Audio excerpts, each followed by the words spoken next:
বলুন। আপনাদেরকে ডেকেছি এই কারণে। কিসের কারণে? এক এক করে দিনের পর দিন কেটে যাচ্ছে, না জানি আমার কন্যা বিবাহর উপযুক্ত হয়ে গেছে। তা কি করা যায়?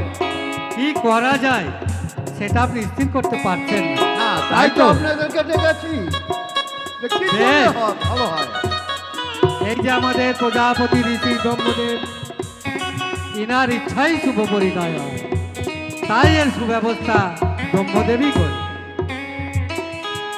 বলুন ব্রহ্মদেব। দেবের দেব মহাদেব, আপনি উতলা হবেন না, আপনি শান্ত হন, আসন গ্রহণ করুন।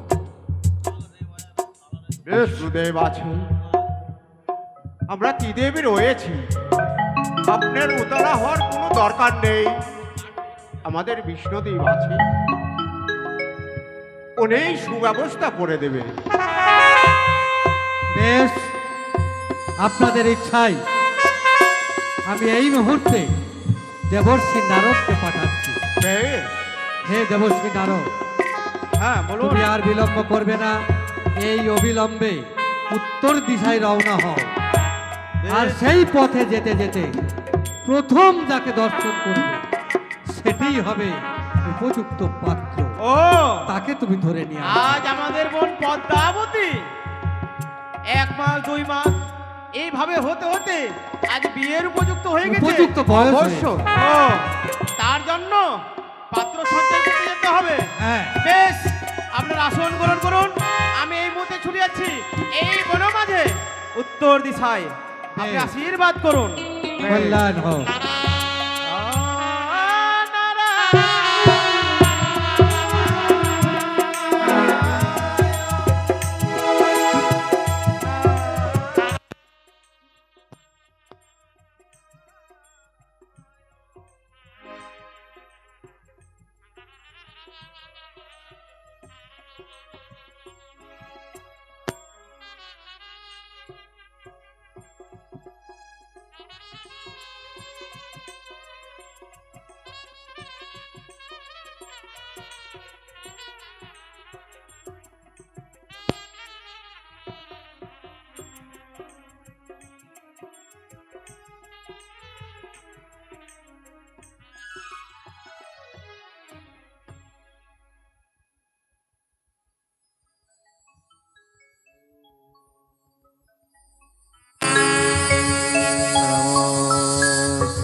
আজ আজ বিষ্ণুদেব প্রজাপতি ব্রহ্মদেব আমার মামার কথা শুনে আমি সে উত্তর দিশায় বনে মাঝে যেতে যেতে দেখতে পেলাম না, এই পর্যন্ত কোনো পাত্র আমার সর্বকে পড়ল না। আজ 3 নন্দ বেলা বয়ে গেল আর 1 নন্দ রয়েছে, তবে কি দেব বাক্য হবে কি লঙ্ঘন? না, আমি আর কিছু পথ ছুটে থাকি না কেন, সেই পাত্র আমি পাই কিনা। একই আজ আমার সম্মুখে এক মুনিবর, এ মুনিবরের তো 3 কাল চলে গেছে, 1 কাল রয়েছে। এই মুনিবর আমার বোন পদ্মার উপযুক্ত স্বামী না, এ হতে পারে না। তবে যে দেব বাক্য আজ আমি লঙ্ঘন করলে সেটি উল্কার বেগে ছুটে নিয়ে যাবো সেই কৈলাস পর্বতে। এসো।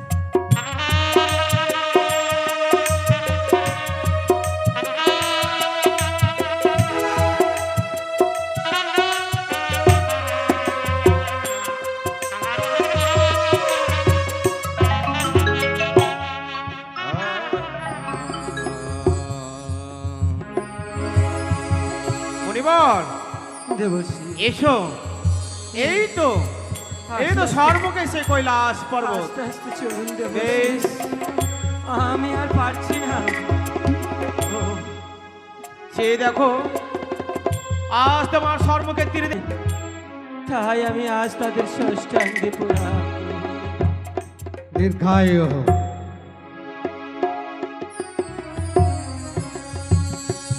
ওগো, ওঠো মণিবর ওঠো। ওগো,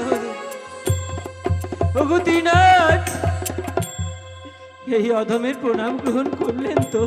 আমাদের এই ত্রিশক্তির শক্তিতে তুমি যেন পূর্ণ যৌবন আবার ফিরে পেও। এই কি? সত্যিই তো আজ যেন আমার এই বাকাঙ্গ সোজা হয়ে গেছে। আমি যেন আমার বাহুতে বল পাচ্ছি, আমার সেই পদে যেন আমি বল পাচ্ছি। সত্যই তো। তবে প্রভু ঠিক আছে, আমি আমার যৌবন ফিরে পেয়েছি ঠিকই, তাহলে তবে এবার বিবাহ করতে সম্মতি তো? তবে প্রভু আমার একটি শর্ত আছে। ও, তোমার কিছু আশা আছে? হ্যাঁ প্রভু, বলো কি চাই তোমার? যে কন্যাটির সঙ্গে আমার বিবাহ দেবে সেই কন্যাটি যেন হয় চতুর্হস্তা, ত্রিনয়নী এবং দুর্গ সুলক্ষণা। ও, তোমার মনের আশা হচ্ছে চতুর্ভুজা গৌরাঙ্গ বরণী ত্রিনয়নী, হ্যাঁ প্রভু, তাই তো? হ্যাঁ। বেশ, তুমি একটু অপেক্ষা করো। এই মুহূর্তে কোথায় দেবর্ষী নারদ? প্রভু। তুমি মনসাকে ডেকে নিয়ে আসো। বেশ, কোথায় বোন পদ্মা? পদ্মা,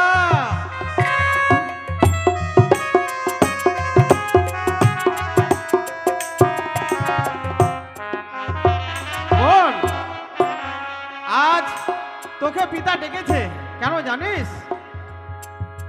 আমাকে কেন ডেকেছে? এই দেখ, চেয়ে দেখা সর্বকে ত্রিদেব কৈলাস পর্বতে। প্রণাম হইত চরণে। সুখী হয়। আমাকে কৈলাস ভ্রমণে কেন ডাকা হয়েছে? তোমাকে কৈলাসে ডাকার কারণ হচ্ছে তোমার আজকে শুভ পরিণয়ের একটি ব্যবস্থা করা হয়েছে। এ কি? হ্যাঁ আমারই শুভ পরিণয়ের ব্যবস্থা করে ফেলেছে? হ্যাঁ, বেশ, আর কতদিন তুমি এই একাকিনী বনে বনে ঘুরে বেড়াবে? তাই আমরা সিদ্ধান্ত নিয়েছি তোমার শুভ পরিণয় করে দেব। আপনারা যখন সিদ্ধান্ত নিয়ে ফেলেছে তাহলে আমি আর না করব না। বেশ জরৎকারু, তুমি যে কথাগুলো বলেছিলে তোমার সম্মুখে দণ্ডায়মান কন্যা, তুমি দেখে নাও। পিতা গো, আমি দেখেছি আড়াল থেকে সেই কন্যাকে, তবে আমি তাকে বিয়ে করতে রাজি আছি। বেশ, আমার পছন্দ হয়েছে, হ্যাঁ আমার পছন্দ হয়েছে। পছন্দ হয়েছে? হ্যাঁ। বাহ, সুন্দর। তাহলে আর বিলম্বের কোনো প্রয়োজন নেই। প্রভু গো, তবে আরেকটি শর্ত রয়েছে। এ কি বলছো জরৎকারু? হ্যাঁ প্রভু, তোমার আরো একটি শর্ত রয়েছে? আরো একটি শর্ত রয়েছে। বেশ, বলো তোমার কি শর্ত? প্রভু আমার দিকে চেয়ে দেখুন, আমার পরনে রয়েছে সেই যোগের বেশ, আর আপনাদের যে রয়েছে কন্যা, সেই কন্যার পরনে রয়েছে দেখেন রাজবেশে ও, তাই তাকে রাজবেশ পরিত্যাগ করে যোগিনীর রূপ ধারণ করতে হবে। বেশ, তাই হবে। শোনো মনসা, আজ জরৎকারু বলছে তুমি তাড়াতাড়ি বেশ, আমি পুজোর এই মুহূর্তে। ব্যবস্থা- কোথায় হ্যাঁ। কোথায় নর্তকী? এসো।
তাই তাই আপনারা সকলে উলর্ধ দেবে। আজ আমার মনসা দিদির বিয়ে, তাই তো আমরা নাচবো গাইবো আনন্দ করবো, তাই না? ও উলুতে উলুতে তোরা